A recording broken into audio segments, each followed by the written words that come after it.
Hello friends, నమస్తే. నా పేరు Sowjanya. Welcome back to Sowji kitchen 5120. ఈ వీడియో చూసే ముందు సబ్స్క్రైబ్ చేయండి, లైక్ చేయండి, కామెంట్ చేయండి. ఇంకా మనం రెసిపీలోకి వెళ్దాం. ఈరోజు చేయబోయే రెసిపీ ఏమిటంటే వెజిటేబుల్ ఎగ్ ఫ్రైడ్ రైస్ అన్నమాట. వాటికి కావాల్సిన పదార్థాలు ఏంటో చూద్దాం.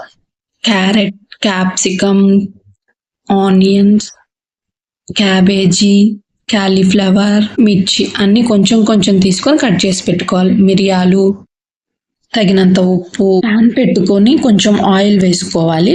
ఆయిల్ వేసుకొని ఆయిల్ హీట్ అయ్యాక అందులో ఎగ్స్ బ్రేక్ చేసి వేసుకోవాలన్నమాట. మీకు క్వాంటిటీ ఎంత కావాలంటే అన్ని ఎగ్స్ వేసుకోవచ్చు. నేనైతే 4 ఎగ్స్ వేసుకున్నాను. అది మీ ఇష్టం, మీకు ఎన్ని ఎగ్స్ కావాలంటే అన్ని ఎగ్స్ వేసుకోవచ్చు. అలా బ్రేక్ చేసి కొంచెం అన్ని ఎగ్స్ వేసుకొని కొంచెం కదపకుండా కొంచెం సేపు తర్వాత కొంచెం పెద్ద ముక్కలుగా ఉండేలాగా కదుపుకోవాలన్నమాట. అందులో కొంచెం సాల్ట్ వేసుకోవాలి. ఒకేసారి ముందే కలపకుండా తర్వాత కలపాలి. అలా వేగిన తర్వాత కొంచెం బాగా లైట్ గోల్డెన్ బ్రౌన్ కలర్ వచ్చేదాకా వేయించాలి. తగినంత ఉప్పు, మీ రుచికి తగినంత ఉప్పు వేసుకోవాలి.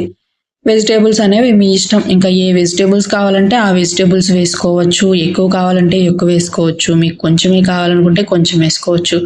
అలా వెజిటేబుల్స్ వేసుకోవడం వల్ల హెల్దీ ఉంటుంది, టేస్టీగా ఉంటుంది. చాలా పిల్లలు కూడా ఎంతో ఇష్టంగా తింటారనమాట. వెజిటేబుల్స్ తినడం వల్ల కూడా తింటారు. సో ఇలా వేగిపోయిన తర్వాత మనం ఒక బౌల్లోకి తీసుకోవాలి. తీసుకొని పక్కన పెట్టుకోవాలన్నమాట. ఆ ఫ్రై అయిన ఎగ్ని ఇలా తీసి పక్కన పెట్టుకున్న మీరు కావాలంటే అదే ప్యాన్ పెట్టుకోవచ్చు, లేదంటే వేరే ప్యాన్ అయినా తర్వాత మళ్ళీ ప్యాన్ పెట్టుకొని ప్యాన్లో కొంచెం ఆయిల్ వేసుకొని ఒక 2 లవంగాలు, ఒక చిన్న చెక్క వేసి అందులో కొంచెం అల్లం వెల్లుల్లి పేస్ట్ వేసి అది కొంచెం ఫ్రై అయిన తర్వాత అలా ఫ్రై అయిన తర్వాత వెజిటేబుల్స్ వేసుకోవాలి. 1 by 1 అయినా వేసుకొని వేయించుకోవచ్చు, లేదా మొత్తం అయినా వేసుకొని వేయించవచ్చు. నేనైతే మొత్తం వేసేసి ఒకేసారి వేయించాను. వేయించుకోగలిగితే 1 by 1 వేసుకుంటూ వేయించుకోవచ్చు.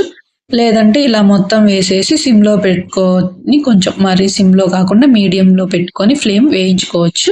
కొంచెం సాల్ట్, ముక్కలకి సరిపడా ఉప్పు వేసుకోండి. తర్వాత మిరియాల పొడి ఉంటే మిరియాల పొడి వేసుకోండి, లేదంటే దంచుకొని పక్కన పెట్టుకోండి మిరియాల పొడిని. ఆ ముక్కలు ఉడికినాయో లేవో చెక్ చేసుకొని ఆ ముక్కలు ఫ్రై అయిన తర్వాత మనం ఆల్రెడీ ఉడకబెట్టి పెట్టుకున్న అన్నాన్ని తీసుకొని అందులో వేసుకోవాలి. లేదంటే మీకు లెఫ్ట్ ఓవర్ రైస్ ఉంటుంది కదా, అంటే ఈవినింగ్ మిగిలిపోవటము, అలాగా మార్నింగ్ మిగిలిపోవటము, అలా రైస్ మిగిలిపోతుంటుంది కదా, అలా వేస్ట్ చేయకుండా అందులో అన్న వేసేసుకోవచ్చు. మీరు అప్పటికప్పుడైనా వండుకొని చేసుకోవచ్చు.